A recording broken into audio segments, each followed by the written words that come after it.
freezer, nice and cold, and one ordinary microwave. Let's see what happens when you put a bottle of beer in a microwave and then turn it on. Oh, you're going to turn it on. Yeah. See that? It's got bubbles in it. It's full. Okay. The bats would like to see what happens here. I'll set her for maximum.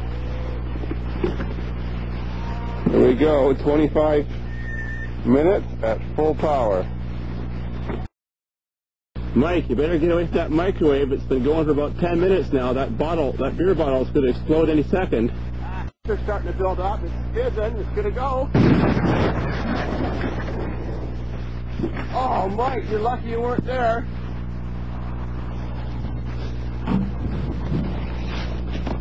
Even wrecked the beer fridge.